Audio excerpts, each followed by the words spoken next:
All right, hey everybody. Hope everybody's doing good. We are here today with a guitar player for Levee here in the house, Brandon Hudspeth. How you Hi, doing? great. Thanks for having me. Yeah, man. Appreciate Thanks for it. coming over. Absolutely, my pleasure. So I'm sure that I met you at your guys' jam. That was probably the first time I met you guys. Yeah, you and Jan and Jack and Right. those guys. But Yeah.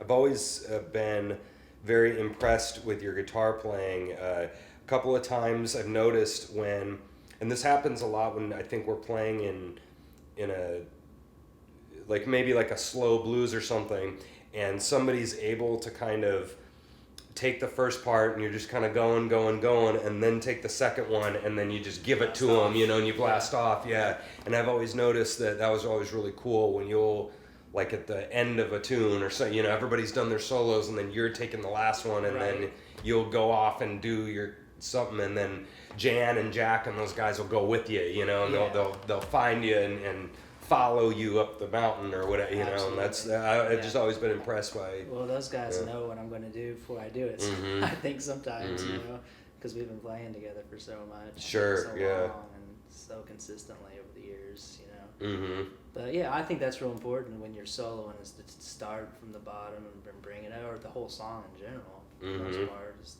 got to start somewhere and go somewhere. If you start loud or whatever, crazy, there's nowhere else to go, So yeah, that's very important. I appreciate you saying that. Yeah, definitely. And I know we had Jan in here, Faircloth, a couple weeks ago on the show, and he had a lot of really nice stuff to say about you. He was talking about that you guys have known each other for a while and clicked pretty hard, Yeah. Like, We've been through it with each other for sure, the good and bad, of course. But yeah, we've definitely musically, and friends wise too, definitely clicked over the years. We've worked together a long time, So, yeah, that's cool, man. Yeah. So a lot of people know you from your jam or whatever, but like kind of tell me what happened before that. How'd you get started playing and stuff? Well, I think how I started playing was my dad was a huge musical connoisseur. He loved all kinds of.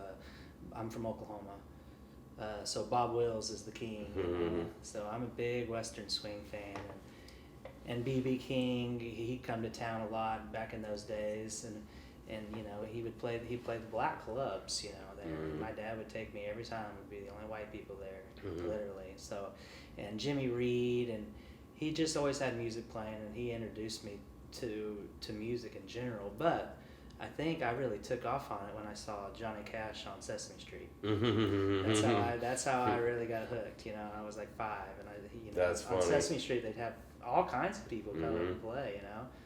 And Johnny Cash was on there, and I just thought it was cool as heck. That he was on there, and he just looked cool. It sounded cool. So my mom signed me up for guitar lessons when I was 5. Oh wow, so pretty young. Yeah. And I started taking lessons with a guy named Larry McCabe, and he was a big publisher in Mel Bay books. He did a lot of instructional books, and taught me a lot, got me going, and I took lessons for him for years. And I just, continued taking lessons until I was like 15,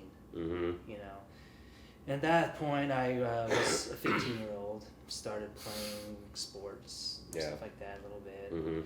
Got out of it just for a little bit, but then I realized that, I always was a huge music fan. I mean, the biggest thing to me is to go and buy a tape. That's what I order tapes, of course.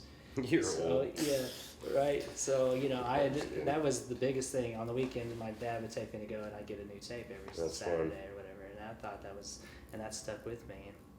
And so eventually, when I was about 15, I started getting back into music real heavily. And I started taking lessons from a guy in Tulsa named Mike Bruce, which is a legend down there, guitar player. He played with Bobby Blue Bland and Bob Seger. He was one of the guitar players and recorded albums with him. All kinds. One of the Jacksons, I can't remember, one of the daughters. Anyways, he was a great jazz blues player, and that's what I was always into, was jazz. That's cool, yeah. And blues too, Sure.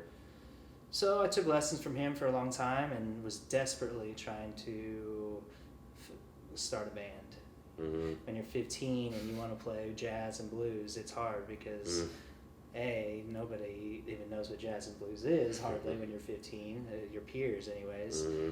And B, the people that are into music want to play heavy metal, which I like too, but that's not really what I wanted to do. So I found some college people finally when I was about 16 and started a blues band, and we started playing in colleges when I was 16, and we played all through Northeast Oklahoma. Oh, that's cool, man. On the weekends when I was 16, and it was called Traffic Jam. I'm still probably best friends with the guy that started the band with. Mm-hmm. He's still playing down in Oklahoma, and we played just blues songs basically, and jazz.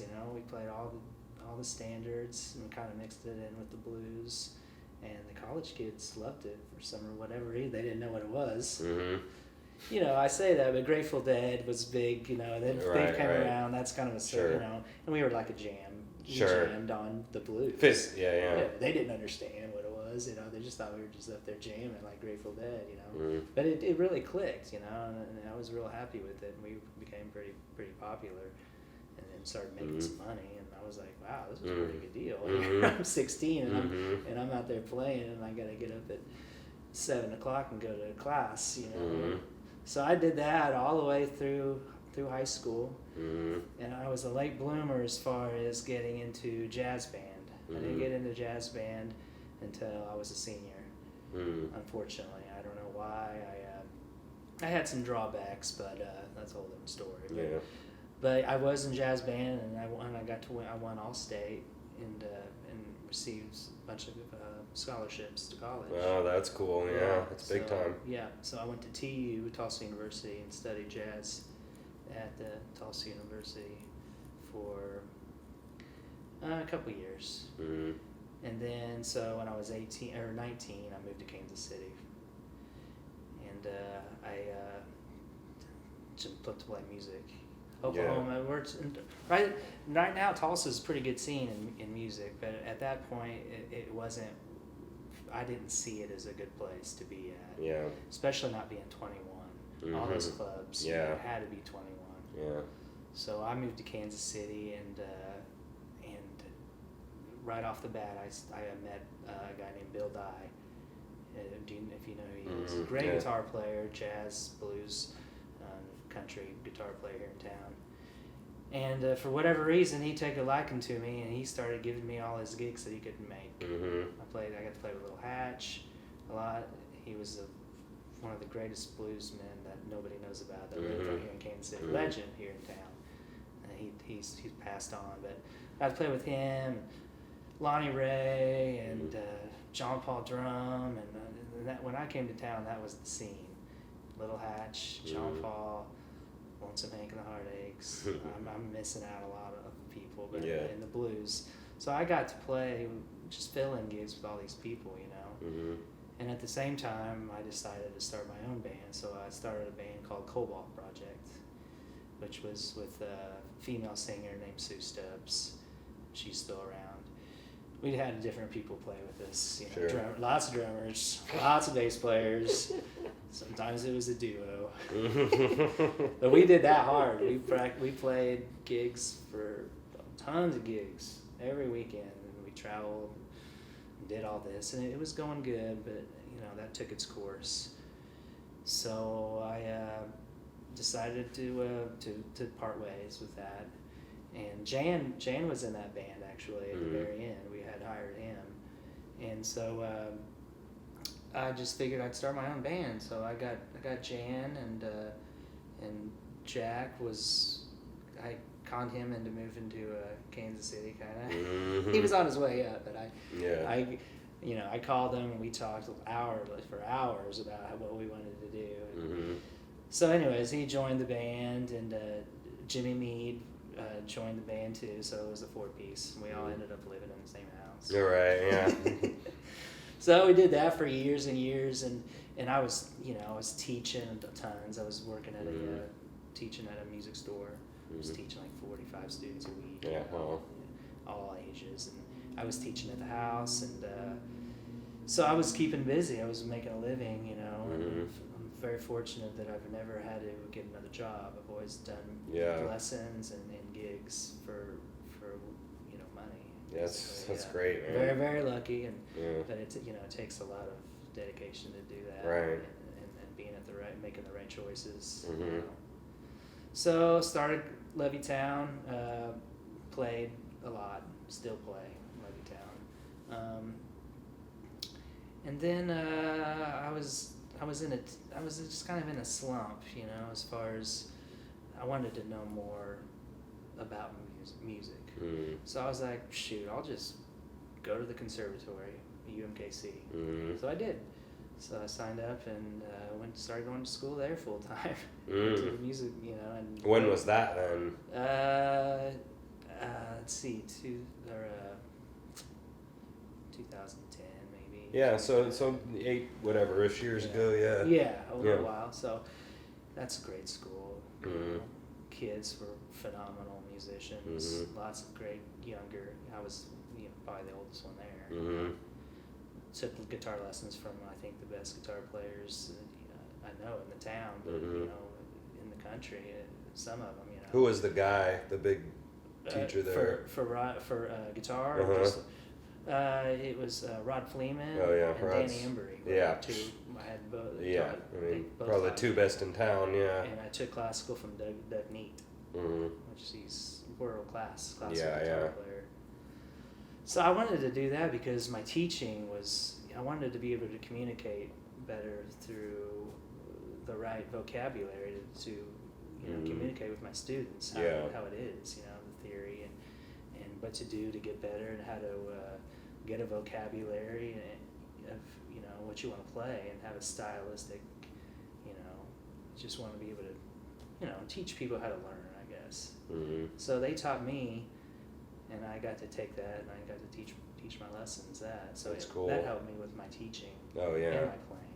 They had me practicing 8 hours a day. It's ruthless. I loved it though. It's great. Right. It's great. Yeah. So I went to school for a long time, and Bobby Watson, of course, was one of my teachers. Yeah. All those guys. I Right. could go on and on. Yeah, sure. And so Levittown was going strong. We toured all over the place. We did the international blues competition, made the top 10. That's cool. Made tons of we're still recording an album right now. So Yeah, that's we cool, got man. nine CDs, all original stuff.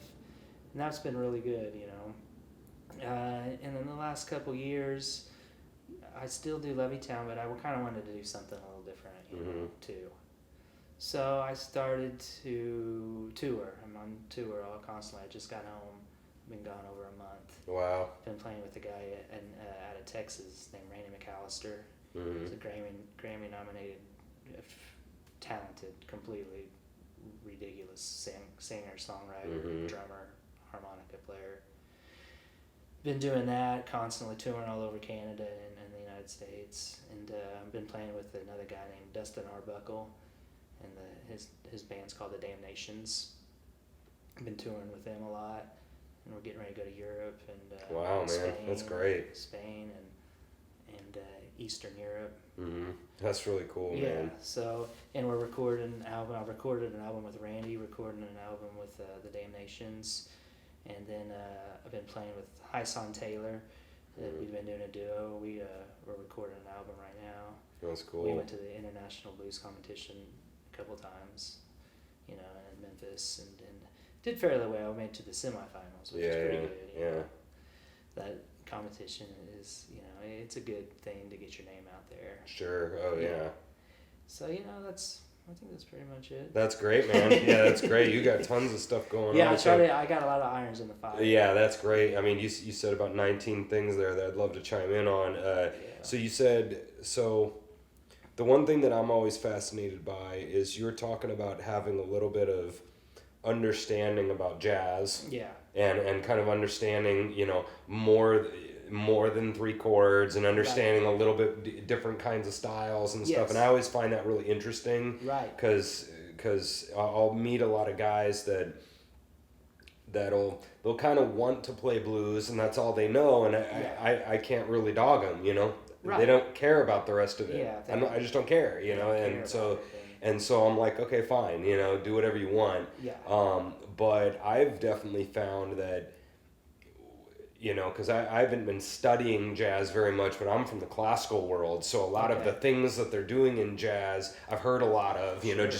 just songs with like 90 chords in it, and Exactly. it just high level of difficulty, technical difficulty in songs. I'm very familiar with stuff like that. And what did you like with your, not even just with Rod and Danny, but just with your training in general of learning more high level, intellectually high level music, like what can you talk about that a Sure. little bit? Yeah. So, like you said, you can. I think the important thing is to learn from your heroes. I would take Tal Farlow or early George Benson or Wes Montgomery albums and just learn their solos. Lick for lick, and be able to play them with the CD. And then take little ideas from what they've done and then put it into what I'm doing, and you can put that into blues, and you can superimpose all those chord changes, the more complex harmony is what it is, Right. over the regular blues while you're soloing. So I took a lot of those ideas and threw them into the regular traditional blues, which is what people have done for years. Charlie Christian, I mean, that stuff is, it's not real complex, but he took the harmony and made it more complex. Over one chord, you can put 1,000 chords over the one chord. With blues, there's 4 measures of the one chord at the beginning. You don't have to be like that. Charlie Parker was great at imposing all the 2 5s, to get back to that 4 chord, different ways to get from 1 to 4. And that's what I took a lot from the jazz guys, is taking something simple and creating movement, basically. The one that comes to mind with me is you can always distinguish, like, for example, Everett Devan in town is a guy who does this a lot, where like you have your 12 bar, and then at the end when you're just sitting on the 1, he's like 1 6 2 5 1, and he just adds that little 6 2 5 1 in the end, and it sounds awesome. And there is an endless amount of ways you can do that. Right. And he probably knows all. He knows all of them. Yeah, I mean, he's a great player. Yeah. But then you'll hear the other guys, do do do do do do do, and then we're back starting on the thing again, and it's just that always cracks me up, where the guys that have enough wherewithal to throw that in, and they can, and for you guys, they can blump blump blump blump boom, and they just boom boom boom, and they can just nail those chords, and it's so effortless, and that's like because they've learned from those records. That's what those jazz guys do. They impose those turnarounds within the structure of the song. So but the biggest thing is to learn vocabulary from your heroes. All the people that you like, just learn what they're doing. Learn the harmony behind the solo or whatever it may be, and then learn the single notes that they're doing on top. That way you understand how it corresponds with the chords that are going on. And I think that's, you don't even have to go to school, really. Those guys didn't go to school. Wes Montgomery didn't go to college. Right. It's from the street, It's the street jazz is street music, blues is street music. You learn from you just listening. You're just listening, and then you try to cop it, and then you take what you copped and make it your own. Right. So I think that's the biggest thing and that's what the jazz is. Just being a fan of jazz, you have to love it. You're not going to spend an hour, hours a day to learn 4 measures of a song unless you love it. Yeah, right. That's the way. So on that thing, you were talking about that you teach, and we've talked about this with basically all the teachers that I have on, is that's where I'm getting frustrated as a teacher myself, is that moment of what you just said, is that you're sitting here and you know the end game. The end game is you're awesome. You have self not self-discipline. You have self-motivation, right? And you want to get a person to have the self-motivation to sit there and go, okay, Wes Montgomery, and they're doing the octaves, and they're and they're doing it. Yeah. Well, so you know that if you want to stay here in 3-chord land, you know, whatever, that's fine. Right.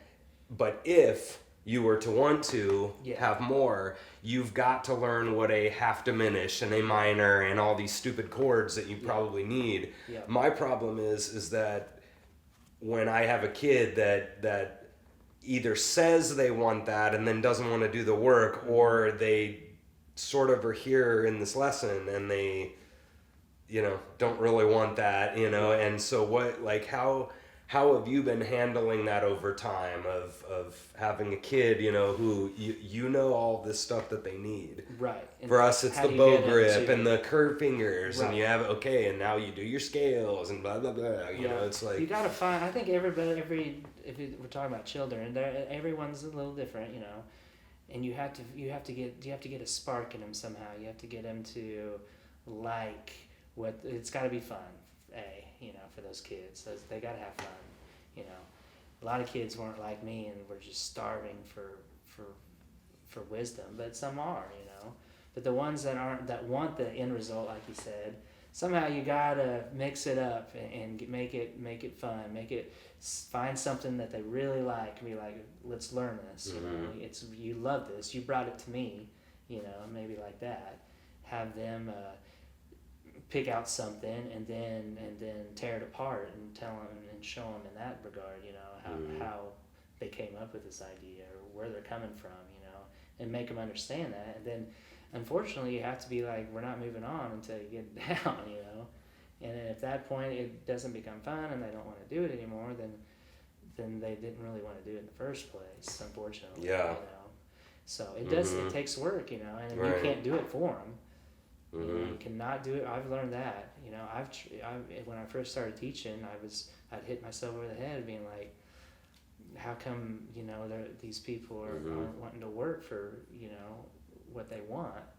It's because they really didn't want it that bad. Right, you know? right. They say they do. Oh, They sure, think sure, they do. yeah.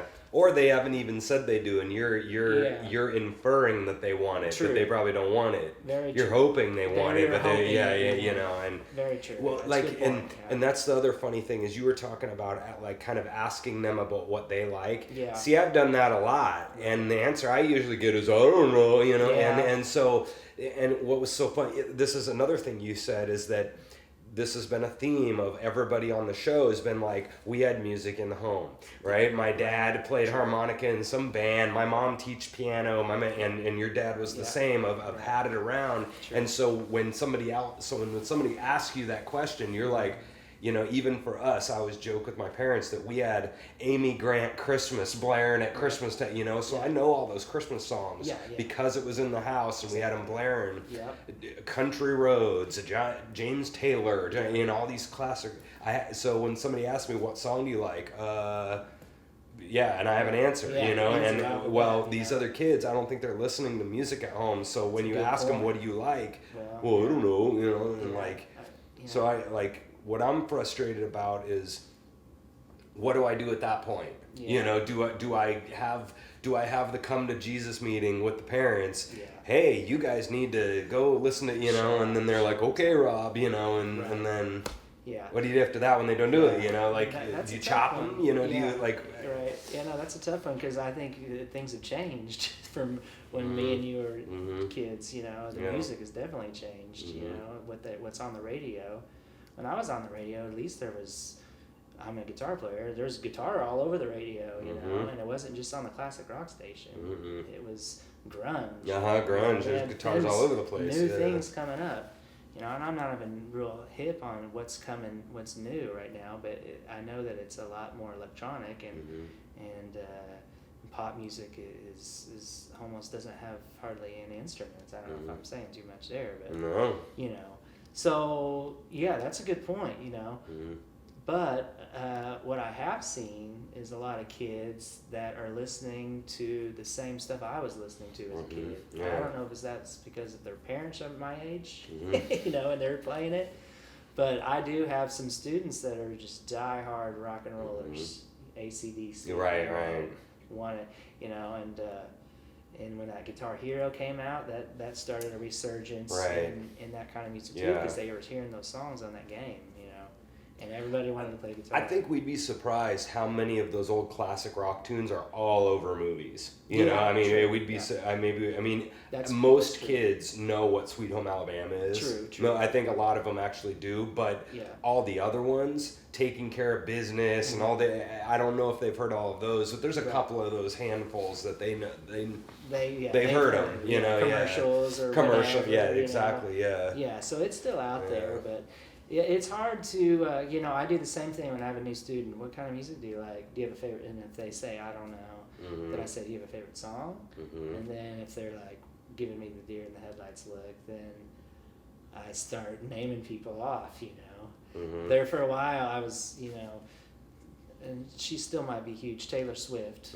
All the little girls wanted to learn Taylor Swift, which was fine. At least it was music, and she's playing guitar, and they want to.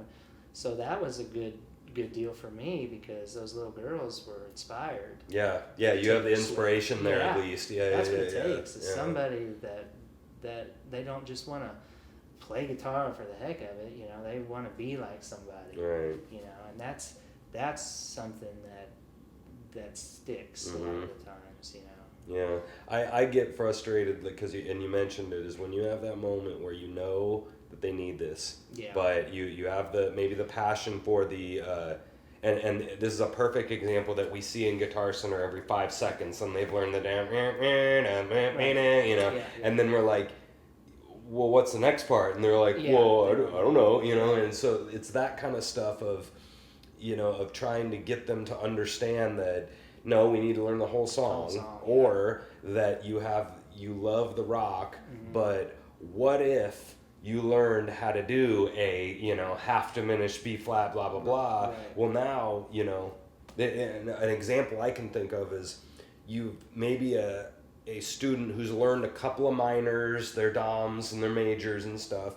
Well, if you learn a swing beat and you learn like a B flat diminished, there's like 8 jazz tunes have just opened up to you. Yeah. Just learning that one more chord, because all the there's some easy 20s jazz tunes. Sure. Yeah. Like an After You've Gone or a Honeysuckle Rose, or like some of those couple that are, it's all major 7s and minors. If you just sucked it up and learned this one, so I'm wondering what you do at that point, because then they're kind of, I don't want to do this, learn this song. But do you just go, I don't give a crap what you want, do you go like, well, that's hard. I think, like I said, I think everybody's different, every kid's different, and it's hard to keep them inspired. I mean, I think it has a lot to do with the kid. They have to want it, it comes down to that, and there's nothing that you can do to force it down them. Sometimes the more you force it, I think the worse it gets. They push back, They push back, exactly. But like you said, that's a good point. When you learn a couple of those formulas of those songs, you've learned so many songs, and pretty soon you're driving down the road and you got the radio on, and you can figure out what they're playing. It doesn't take, it's a lot of work, for sure, but, there's definitely a formula into American music, Oh, sure. That if you learn that, then you're gold, You have the world at your palm if you really want to do it. Even those rock songs, they followed the same patterns a lot of the times, as far, and even just American music in general, from Django to the AC/DC. Right. Yeah. Well, you learn 6 DOM chords, and you've got 800 blues songs immediately. Yeah. You know what I mean? Totally, That's and that's what sucks and is great, because these guys can learn 6 chords, and now they can play blues for the entire rest of their life. Right. And that's cool. Yeah. But bad, because then they're like, well, if they're stuck there. Why would I do anything else? I've got 800 tunes immediately. Yeah, I can go to the jam and play. Right, I can go to the jam. I can play every song at the jam. The thing about that is they don't know the vocabulary of all the artists, The jams are a good place for people to get up and play with each other, music with strangers. Yeah, talk about your jam. Talk about your jam, you guys. Yeah, Knucklehead, so we've been doing that for 10 years, And I've hosted a lot of jam. We did one at Winslow's before, on Sundays, before Knuckleheads. Yeah. And then we moved over to Knuckleheads because it was yearly, You can do it in the wintertime. It's been good, we have a list, big old whiteboard, and people come in and sign their name. They do 3 songs, and I just go straight down the list usually. I try not to, if you don't, there's a lot of instances where I don't want to play with this guy, I don't want to play with this guy. I played with him last week, or and I always tell them, well, you better not sign your name by their name. Wait a little while, So there's a lot of politics in any jam. People, musicians, like anybody, have egos, and they want to get up there and show their stuff to the crowd, But, and that's good and everything, but it's more about playing music with other people, You got to be able to play with. That's why we try to emphasize that it's a blues jam, because if you can play, like you said, it's pretty simple music to, if you just want to get up and play, and you don't really have to know anything. I mean, if you want to deep like I have and a lot of other people have, then there's very in-depth. Blues is very, very in-depth. But at a jam, it's usually just whatever we can play together, Let's play blues. Okay, that's easy. I know how to play a 12-bar blues, hopefully, So hopefully, keyword. Yeah, right. No, I'm just kidding. But well, so anyways, we just go down 3 songs and try to switch it up. Every 3 songs is whoever's on the list. Some people need a guitar player, and I'm there just to try to make everybody sound as good as I can. If there's somebody else that can do that as well or better than me, then I get them up to do it. So so basically it's just that, and hopefully it's sometimes people pick songs that aren't ideal songs to play in the situation. Not that they're bad songs, but it's a jam. It's not. I try to let people know it's a jam. It's not your show. It's not your show. You can't go up there and call a song that nobody knows. I mean, how is that going to work out? You're going to go up there and do the reverse of what you want to do. You want yourself to look good. If you go out there and call a song that nobody knows, then you're not going to look good. I don't care who you got up there. Guy called Layla on me the other day, and I could do it because I'd heard the song a lot, and I was able to kind of, but he did it a different, a little bit different version, than the Clapton version, and I'm like, that was really dumb. That was a dumb thing to do. There's a lot. I mean, almost. It's a wonderful song, but not jam friendly. And it's not jam friendly. It's a great song. If you had your own band and you wanted to work it up, and every single person on stage knew what was going to happen next and knows the song, that's one thing. Yeah. But at a jam, it's not that time. It's not that time. It's the time to help play underneath people, help them sound. Whoever's in soloing or singing or whatever, make them sound as best you can. That's your job. And when it's time for you to shine, then you go and do what you do, and then pass it to the next person. That's why it's called a jam. It's called a jam, Yeah. So we like any jam, there's problems like that, but you just have to figure out how to communicate with the people that aren't following the rules or whatever you want to call them.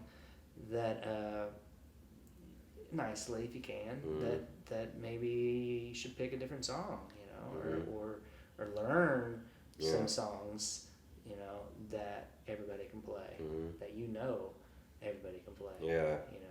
So with with that whole idea, one of the things I've been asking a lot of people is not like always need to find a culprit for something or whose fault is it, but definitely the kind of house band.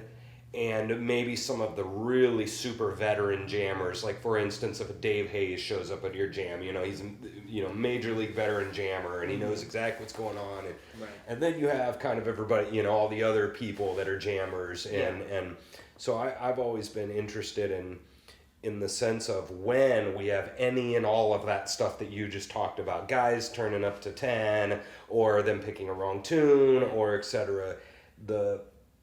What I was hesitant to do at first is step up and say something. You know, like for example, when they call Layla and I go, oh shit, you know, and I'm like, oh no, you know, and that usually doesn't happen to me because I've had some training and stuff, but once in a while it definitely does.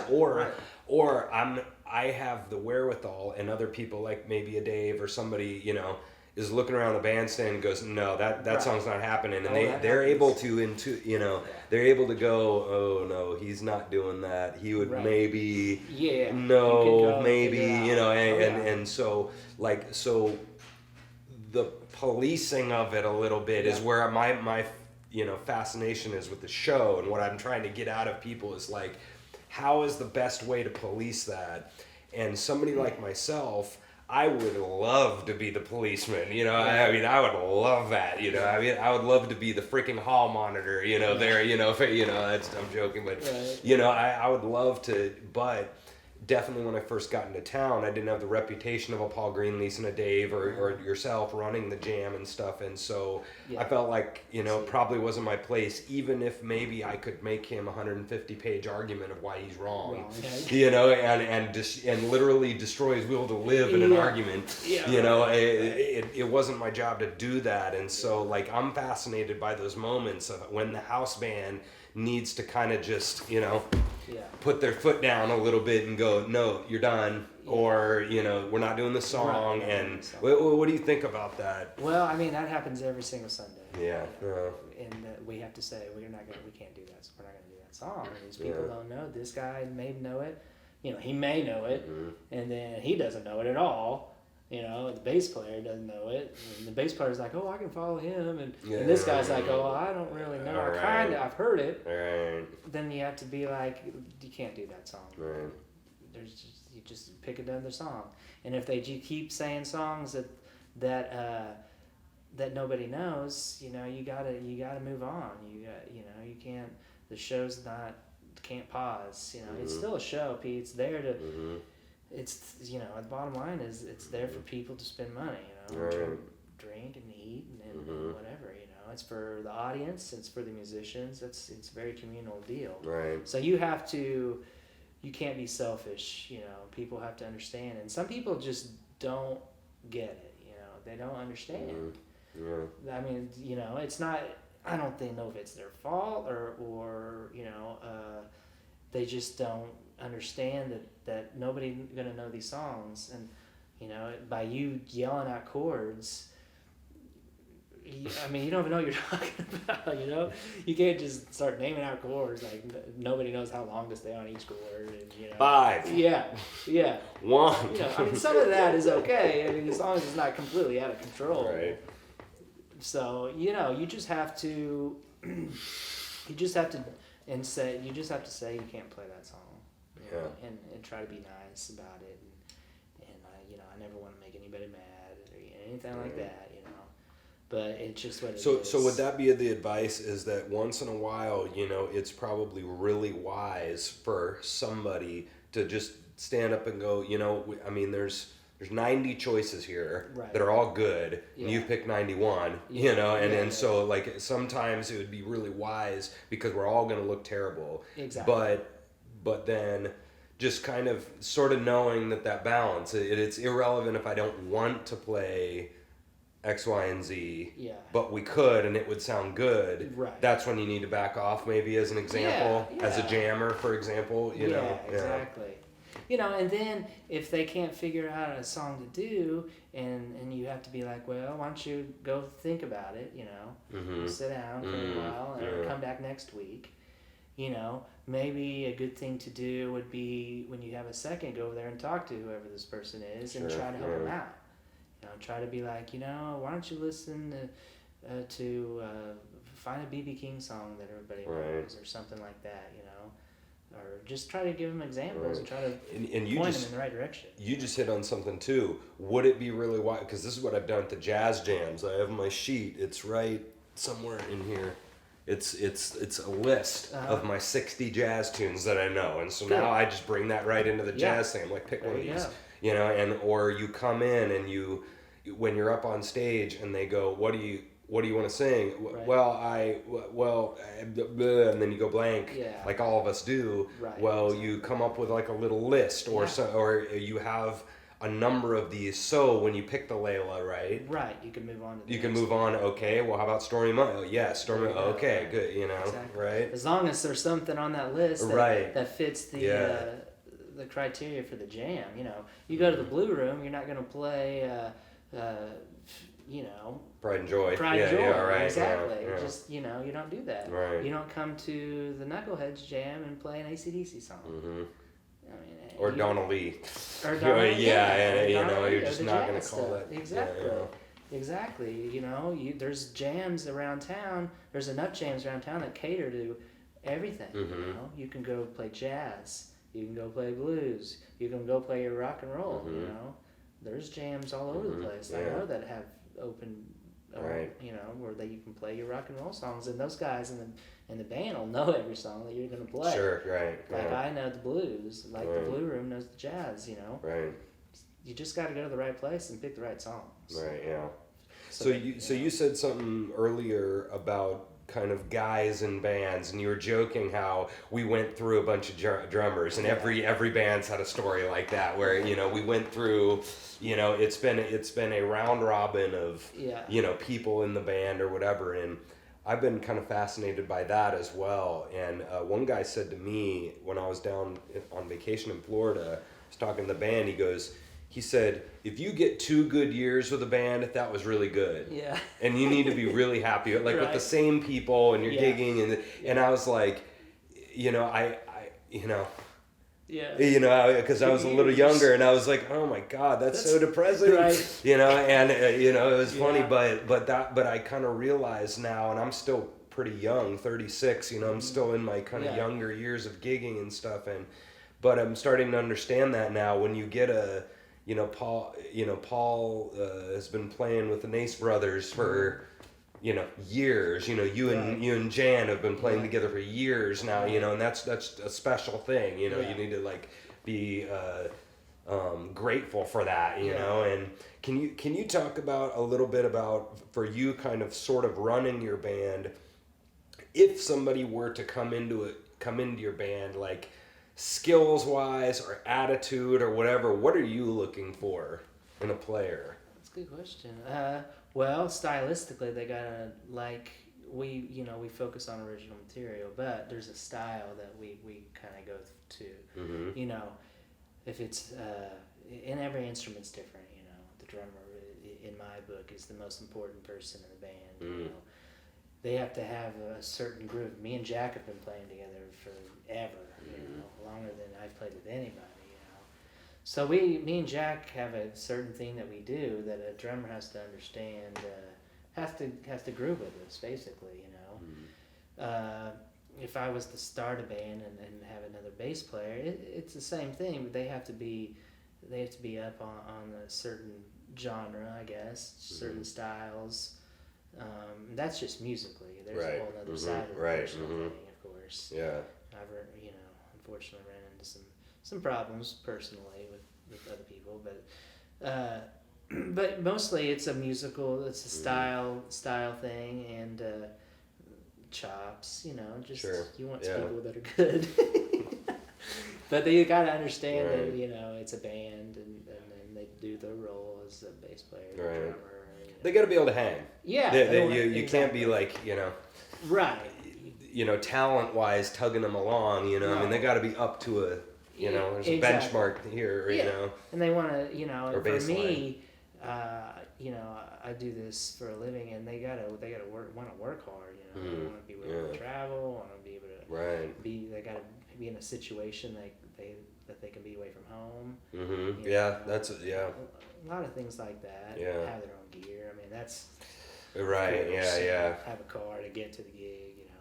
But the biggest thing is just the level of musicianship and being able to get along personally, and being able to travel and willing to work a lot, and go out and try to do it, Yeah.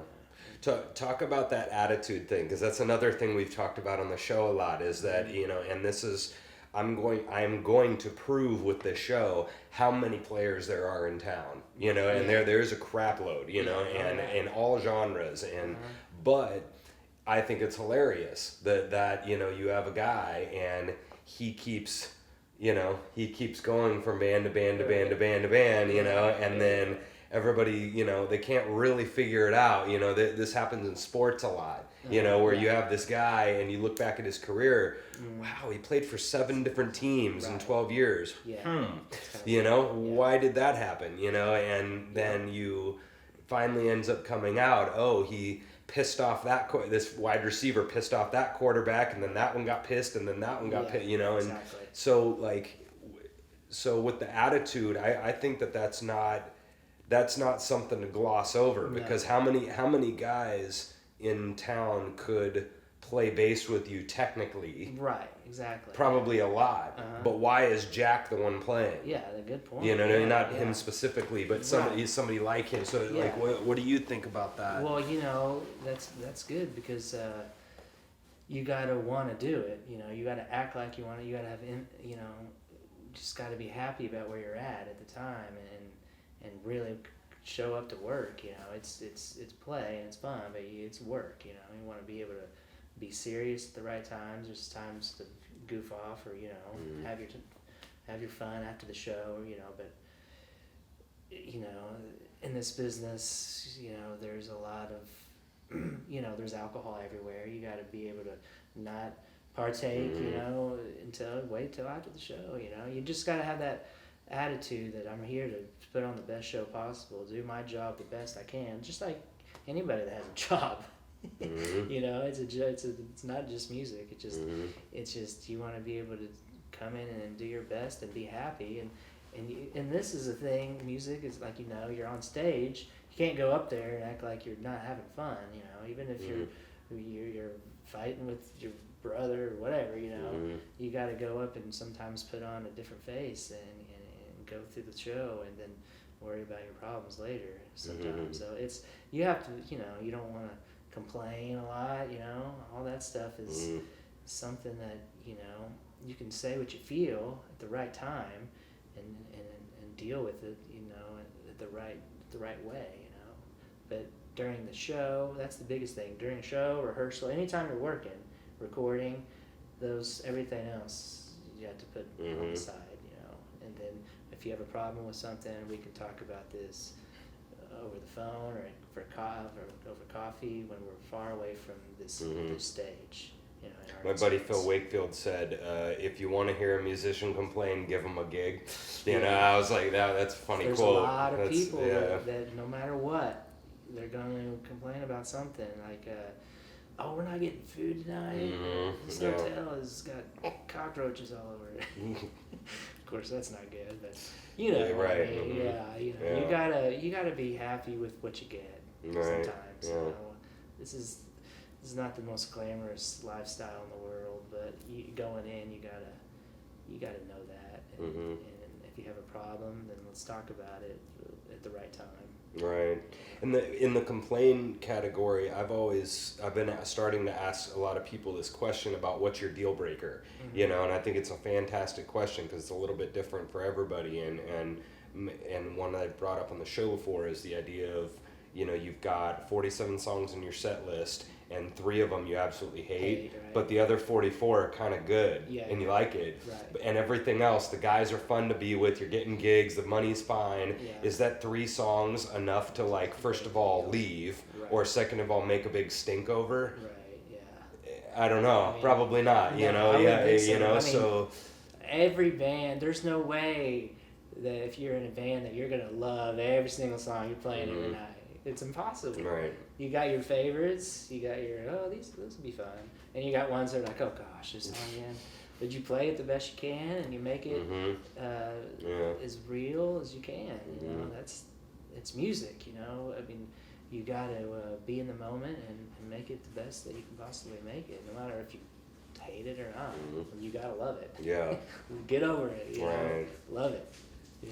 And you were also talking about the idea of making money and kind of the business side of music, and that gets back to when you have guys in a band and you you're obviously, you have the whole music question about what musically we're going for, about we're going to be an original band, or we're going to do this like the original, or, we're going to pick these songs or these covers or whatever. But then you have kind of the whole other club owner side, and you were talking about why are we standing here on the stage right now? Right. Well, these guys think it's because of them. They think it's because of the musicians and me, and but you just said something I totally agree with. Well, it's, you don't want to admit it, but it's for food, this drinking and food, and that's something that I've, I'm sure you've had many conversations over the years with that type of thinker, as opposed to the, hey, maybe we need to kind of work with this club owner, and he's not the, he's not the spawn of Satan, it's like, there's, you're, I don't care if you don't like, Sweet Caroline and Mustang Sally and the, what do you think about so this is a better question. Do you think there's a mentality out there with a lot of musicians that are annoyed at having to play those songs, or that are really pissed off at the club owners? And so do you find that? Yeah, there's certain, I mean, definitely. I mean, not for what I do, right now. I'm in a position where I don't have to do that as much, but a lot of people, like you said, you're there to help the club make money. You're getting what you get. What you've talked about before you even showed up. Now go there and do whatever it takes to keep people there, get them to drink more. That's the bottom line. Get them to call their friends so that they come back and see you again. And then that helps you too, because you're building a crowd and you get more gigs that way, more jobs. So, but yeah, there's a lot of people, of course, nobody wants to go up there and play 30 cover songs every night, But if that's, if you're in that band that's doing that, and you guys are, and it's working, you got to do it, or give it up and do something else. Right. The other big one that I know that you've heard many musicians talk about is the other part that you neglected to say right there is what happens before the show, is that you bring a bunch of people, and that's what everybody, biggest thing I think I've heard, the biggest annoyance that musicians say about club owners is they expect you to bring the whole crowd. And that's funny, because in our eyes, what you just mentioned, that's what we think our job is. Okay, the people are already there. We keep them in the crowd. We make them have drinks. It's a fun time. Then they go tell their friends, and then they come back to the new show. What I believe is what's happened before here is they expect you to bring the 40 people first. And I know you've probably had many conversations about that. That's number one to me of musicians getting pissed off at club owners, is they expect you to bring the whole crowd. And I don't know how to answer that, except for, why is it a bad idea for you to bring people to your band? I agree. How does that hurt you in any way at all? That's the whole goal, is to build a crowd, to build an audience, to build a following. That's what you want. I mean, look at the hugest bands in the world. They have people that are paying $100 to go see them. They're not going for the beer. They're not going to spend $20 on a beer. So a club, that's why it's hard for new bands to get gigs, It's because they have to start somewhere. They have to get a gig to get a following. You can't get a gig because you don't have a following. So that's the hard part, And I feel, and I've been through it for sure, totally. And still go through it all the time out on the road sometimes, where you're trying to get a gig somewhere and they don't know who you are. Same thing. Right. But you just got to do what you got to do to build a following. That's the whole thing. Then you can play anywhere you want. You can charge more money. Playing any songs you want. Play any song you want, because they're here to see you. And the club owner don't care what you play. No. They don't care what you play. They don't care what songs you play. Right.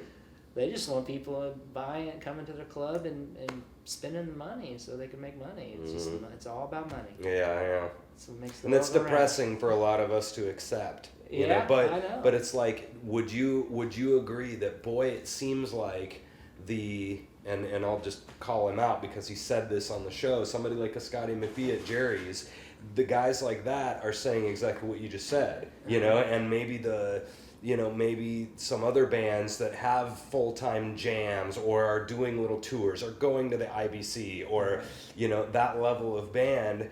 I think a lot of them would say the answer what you just said. Yeah. You know, and then a lot of guys that are, you know, jabbering and they're frustrated are, you know, and again, I'm massively stereotyping, but I wonder what percentage of the guys that are making it have that attitude and the guys that aren't making it have this attitude. Yeah. Huh. Yeah. You know, I don't know, you know. It takes a while to get over. It's a huge hump to get over, you know, and it's something that you'll get over if you keep doing it.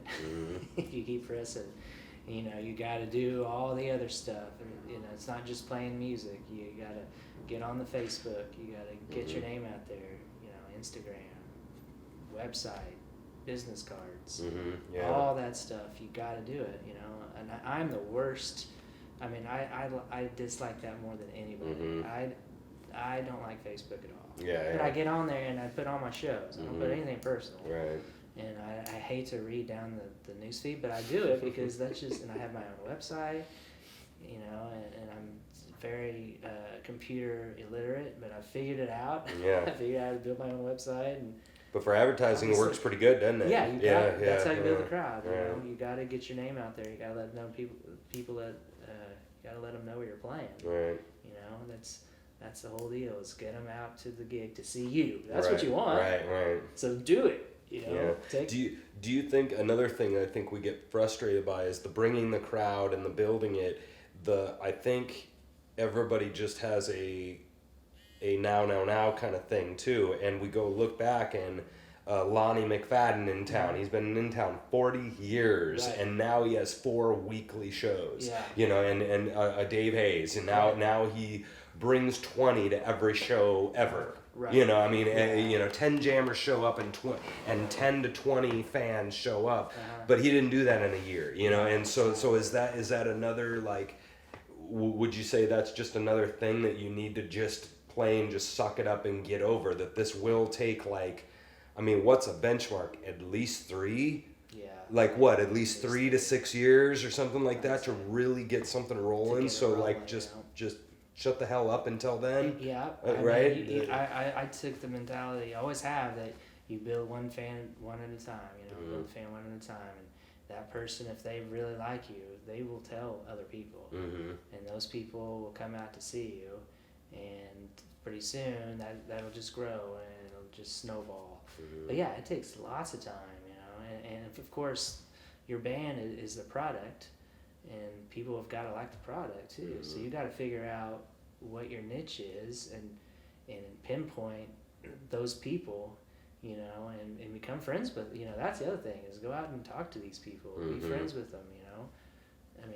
I mean, you don't do that just to get them to come to your shows, but you know what I mean. You want to be grateful to them for coming out to see you, you know, and just being a good person helps a lot. But also, it's just you gotta have a product that people enjoy, you know, and that takes work, and that sometimes by itself takes 3 to 6 years to figure out what that is. You know? So it can change. You can do something change. Really badly, and you're like, you might start off with one thing and be like, hey, this isn't really working. You know, I'm playing, you know, experimental techno, and people aren't coming out to see me. Maybe I should, you know, try something else and see how that works. You know, you have to cater sometimes to what you love. You got to, you know, keep that, but you got to do what works too if you want to go out and make some money and do it, you know, build a crowd. Dr. Phil, how's that working? You know, that's his catchphrase. Yeah, exactly. You know, how's that working for you? You? No matter how much you like it, how's that working? Yeah, exactly. That's a silly line, but so we're getting close here. What? Tell me a really crazy gig that you had, or a really bad gig, or a really great gig, or you can answer it however you want. Okay, well. Or a student that was, you know, whatever, right. You know, you can answer it however you want. Well, I'd say, unfortunately, I'll go with the bad one. It's for a lesson for everybody. Yes. if it helps anybody. So Levittown, like I said, we made it to the finals of the IBC. Mm-hmm. And, this competition is real strict about how long you play. You play, 25 minutes, whatever. And you have to go through all these rounds, And, we were thinking we'd go down there and have a good time, and just go up. And we ended up freaking killing. We ended up making all the way to the finals. So, and we're not prepared. We're not prepared for the finals. Is like, not very long at all. You have to have a showdown. And it's like, I don't know how long it is, like 15, maybe 12 minutes or something. And we're backstage, and we don't know what songs we're going to do. We're getting ready to go on. We still don't know what songs we're going to do. So we're arguing, we're fighting backstage, And we go up there and we just screwed up. We got all the way there. And, so the lesson to be learned is be prepared for anything because something good might happen, and you want to be prepared to make it happen, at the end. So that's one. I guess another one was when I was real young, was playing with this guy, Little Hatch. He's a legend guy in town. I'm 19. Little Hatch is, we're playing this huge gig. I got hired to play out in the middle of I don't know where. And this is before you could look up directions on your phone. So I asked a friend of mine. I had a map. They sent me a map. I was like, okay, I can already figure this out. I gave it to a friend, and they're like, oh, I know this area. You don't have to go this way. This is a long way. Let me show you how to get there. Let me write this map. I was like, okay. I'm new to town. I don't know where I'm at all. Anyways, so I follow this map, and I am lost. I don't have. This is before I had a cell phone. Right. I don't know where I'm at. It's like an hour and a half after the gig was, going already. Oh, they don't have a guitar geez. player. And and Little Hatch is like my hero. I'm like, this is the best thing ever. I get to play with this legend guy, and I don't know how to get to this gig. Wow. So I'm biting my steering wheel, man, and I'm looking for a payphone anywhere. It's called I don't know who. Yeah. Right. So finally, I figure it out. I make it, and they're not very happy. Yeah, sure. But they get over it and everything's fine. Right. So I guess the lesson in that is stick with your gut and find your own way to the game. Find your own directions. Well, now you got your phone, so yeah. So. All right, but still, even then, you can do something. Yeah. Oh yeah. You go to Jackson, Kansas instead of Jackson, Missouri, exactly. And all this or something. You Research put the where wrong you're going. zip code in. And leave and get to your gigs early. That's the thing. Yeah, right. Don't show up 15 minutes before you play. Right. Give yourself an hour at least, because you might get a flat tire, and, or something might happen. Who knows? Right. So. That's one of the flakiness that the people that never answer the phone, the people that show up late, don't help you load in, right? All of that kind of stuff is maybe back to the attitude-y stuff we were talking about of all the kind of extra flaky stuff that lets you choose. This guy does that, and this guy, basically bitches the whole gig, and then doesn't call you back, and then asks why we don't have food at the gig, Yeah, if you're gonna play a show with a band, I think everybody should help load the stuff in, especially if you're all using like the same PA, and need a PA. That's that's just respect to help carry a speaker in. Heck, there's 4 of you. There's 2 speakers. How hard is it? Just show up early, and And then what happens when, it's silly to put a number on it, but what happens when you've got this guy who's a 9, but he does all that crap, right? And then you've got a 7 over here, and he does all, and he's the You know what I mean? Right. What do you do? Yeah, You know, yeah. that's really always the trick, because these guys can always talk their way out of it, right? They're so smooth that they're talking, and then they show up, and all of a sudden they're your best friend, and you know, and then they play, and you're like, oh God, this is the best drummer in the city. Right. You know, how do you know? I mean, this guy just absolutely murders everybody on the drums on stage, but.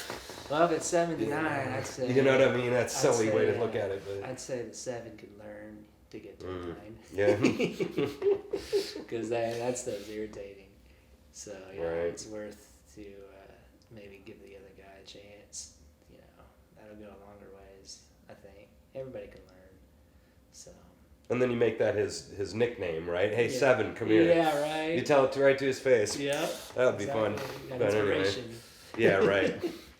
Incentive to get to the 9. And then you start calling him 8. Yeah, that'd be yeah, funny. There you go. Right? And they're like, all right. You've graduated to 8. Then the pretty soon they pass 9 and they're 10, hopefully. Yeah. That's so mean. But anyway, cool, man. Well, definitely, you guys should check out Levee Town. It's great. Yes. It's a great band. I always have a lot of fun at your jams. I have appreciate students seems like every freaking Sunday for the last 8 years. So I haven't been able to get out as much as I would like on for the Sunday one.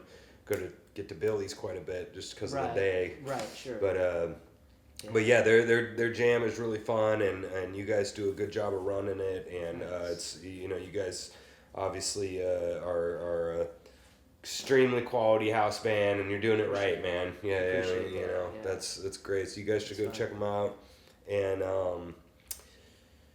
Brandon Hudspeth. Yeah, Thanks, man.